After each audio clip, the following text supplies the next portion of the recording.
Hi, this is the Mike Gormley Show, and I'm Mike Gormley, and we're with Laurence Juber, who was in the band Wings, but has done so many other things, solo and recording, studio musician, that sort of thing. Is studio musicians, is it still a good livelihood? I know you're doing other things, but if there's someone here who's depending on studio work to live on, are they going to be okay?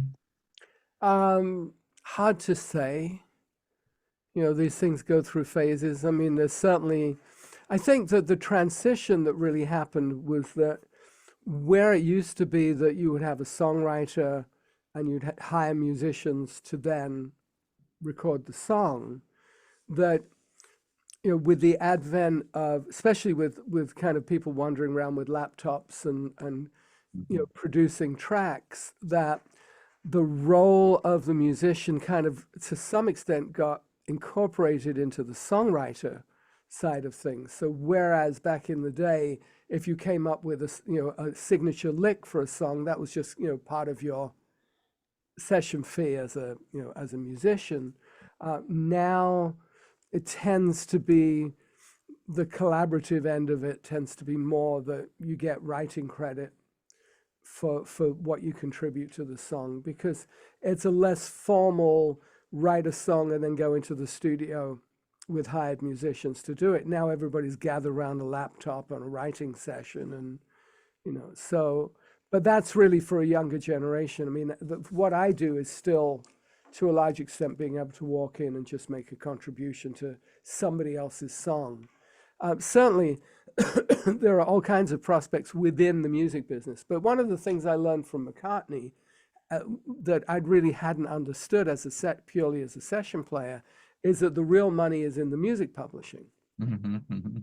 So if you're a writer and you know and you have some control of your publishing, you are going to be financially in better shape. But you know, there's so many different paths into it, and one can get into studio work, hook up with a particular artist, and then become kind of a mainstay in their band, for example. I mean, it all depends on your situation in life as to whether you're willing to travel or you want to stay in one place. You know, and some musicians find themselves hooking up with people who write jingles, and that becomes kind of a primary thing, or people who you know, score video games, or you know, which didn't exist back in when I was breaking in, you know, Mm. and I've done some video game scoring. Um, but video games, movies, I mean, LA has always been, you know, I mean, the Wrecking Crew, you know, as you know, to use that expression, was very much a group of musicians who were not only playing on hit records, but were also playing on TV shows and movies and all that stuff too. Um, and it's a different world now. I mean, back then, if you were playing on a movie, they had to, you know, every time you do a retake, they had to re-rack the film that you were playing to, and then roll back the tape recorder, etc. And now, of course, you know, you basically everything is digitized, so the pressure of having to get it right on the first take is not the same thing. But at the same time, if you've got an orchestra in the studio, you don't want to be the one that's making you run into overtime. Yeah, So, that's where the pressure comes in. Exactly. Um, I was looking when I was reading your looking at your website, there was something you referred to as dad god. oh, DADGAD. What's that? Yeah, DADGAD is a guitar tuning. Standard guitar tuning is EAD GBE. DADGAD is DAD GAD. So you take the top two strings and the bottom string, you tune them down a whole step. And what that does is it kind of opens up the texture of the guitar to a different, some slightly different way of approaching the instrument. And I found that that suited my personal style quite well. Um, so I've done a lot of arranging in that tuning. And I'll give you an example. On my latest album, I have Strawberry Fields Forever. That is in DADGAD tuning, um, because I play it in the key of B flat. And B flat is not a particularly guitar friendly key. It's more one that jazz players use because horn instruments, you know, Mm. brass instruments, kind of force them to play in flat keys. Um, but but it just happened that because the Beatles record is in between A and B flat, because they'd sped one up and slowed another one down to get two versions to meet in the middle, that I found that doing that song in that tuning in the key of B flat worked perfectly. It was one of those kind of epiphany moments in the arranging process. So it's a tuning that's generally associated with Celtic music, but it's not how I use it. I see. Just wondering, you do record your version of a lot of Lennon McCartney songs and maybe McCartney songs. Do you send them over to him to have him check them out, or is there a well, certainly when I did my first LJ Plays the Beatles album, when we gave it to Paul, his comment was, well, what about Wings? So I did an album called One Wing, really at his kind of instigation.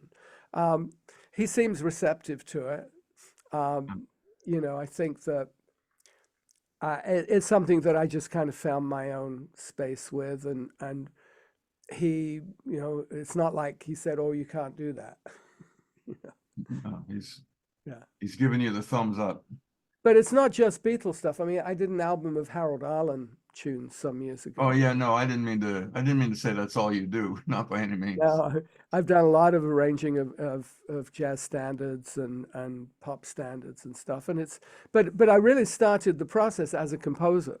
I mean, my first 3 albums were almost exclusively original compositions, and I've written probably about 150 original tunes for solo guitar or for small ensemble guitar. And I've noticed when you play, at least in LA, you're solo, right? You don't have a band, or you don't always have I do some shows with a trio with an upright bass and drums, which I'll have later on this year. I also have done some shows. I have a band called Airfoil, because Paul doesn't like us using wings. Okay. But as a wing is an airfoil. And that's kind of, it's Airfoil rocking the music of Wings, because we do the rockier side of things, no silly love songs. And that's fun to do. I mean, it's nice for me to get out and be playing electric guitar. And I do some singing with that too. And I've been playing around the local clubs with T-Bear also. And we've done some concerts. Group of us have done some concerts at the Grammy Museum where we'll take a couple of Beatles albums and do live performances. So we did one actually that went really well when we did the Rubber Soul album and the Band on the Run album. Oh, really? Yeah. So, but you know, I mean, the fact is that repertoire is to our era, that's our canon, it's our rock canon. And I think it's just as viable as anything out of the classical canon. We have this very arbitrary notion that somehow this classical music has this kind of, is elevated and rock and roll is not. Mm-hmm. Jazz is elevated. But the fact is that the barriers between them are kind of arbitrary. Were you with them when they did Live and Let Die? No, that was earlier. That's what I thought. They'd Live and Let Die many times, but the original recording was with the first incarnation of Wings. Yeah. A powerful recording, powerful. Oh yeah, powerful arrangement. Well, George Martin did the string arrangement, the orchestra arrangement. Yeah, and you worked with George Martin, right? One of the very first albums I worked on was for an English jazz singer named Cleo Lane, and George Martin was the producer. And I was pretty green at that point. I had a lot to learn, but he was certainly a good teacher there too. But you're young and green, and therefore it's the closest you got to a Beatle at that point, right? At that point, actually, no, the closest I got to, actually probably so, yeah. Closest I got to a Beatle after that was being on a meditation retreat with Paul's brother, Michael. And then the very first time I met Paul McCartney, I was on a recording session with a great bass player named Herbie Flowers in London. He was the bass player on Lou Reed's Walk on the Wild Side, for example. And we were on a break on our session, went to the men's room, and there's Paul McCartney zipping up his fly. Very, very inauspicious first meeting with the Beatle. And then subsequently, I got to work with Ringo and with George. So 3 out of 4. Now, just you mentioned George, and he's the guitar. I know that Paul McCartney plays guitar and so on, but George was the guitar player for the band. Were you trading ideas? Was that a comfortable situation for you? Oh, George was very easy to work with because he loved talking about the Beatles. It was like, whereas Paul didn't talk about the band very much. Oh. George did. And we found some common ground. He had some jazz guitar lessons. He was a fan of Django Reinhardt. He said at home they listened to a lot of Hoagie Carmichael. And you know, you got to have respect for George's talents because, you know, what he accomplished, not just as the lead guitar for the Beatles, but also because he introduced Indian music to, you know, to Western music in a significant way. You know, especially I think as a writer, he caught up to his bandmates. I mean, well, certainly by the Abbey Road album, the fact that, you know, on the on the Spotify billion stream club, of which there are about 300 songs that have 1 billion streams, there's only one Beatles song, and that's "Here Comes the Sun." Oh, nice. Now, that means that Paul McCartney has no billion stream songs there, whereas My Daughter Elsie has 3. Shawn Mendes, Mercy, Miley Cyrus, Nothing Breaks Like a Heart, and Panic at the Disco, High Hopes. And, you know, that's an amazing, remarkable statistic. That is. Yeah. That's amazing to think of.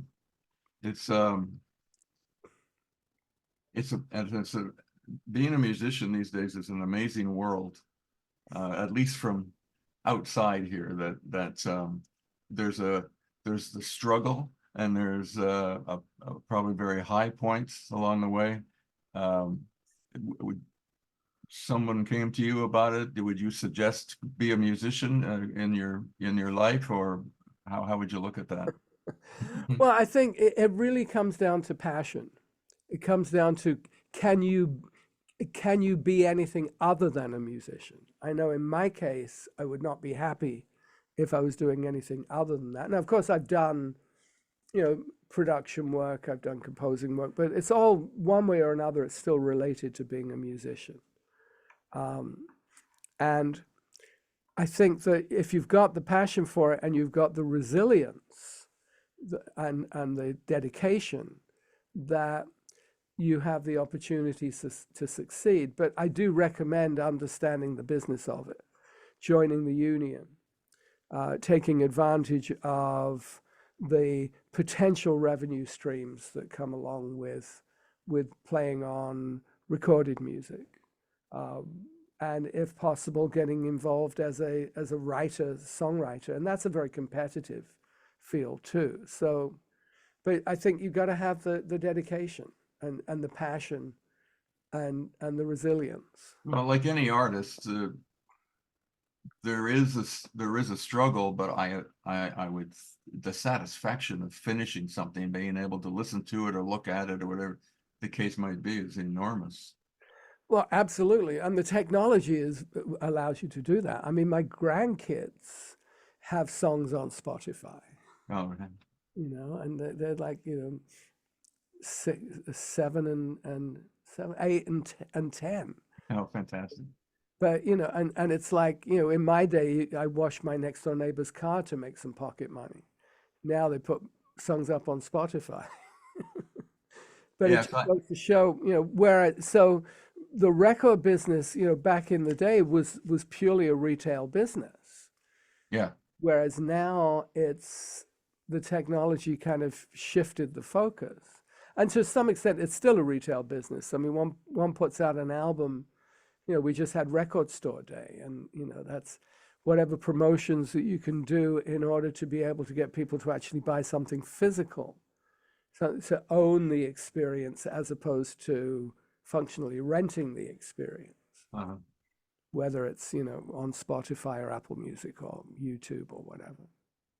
Well, it has been a definite pleasure talking to you today, and I hope that cold gets better soon. Oh, it's fine. I'm doing fine. But I appreciate the thought, Mike, and thanks for having me on. It was, It's been very enjoyable talking about this stuff. So and great for us. And we're gonna listen to I believe we're gonna listen to Blackbird now, all of Blackbird. We've been playing bits and pieces, but this we get the whole shot this time.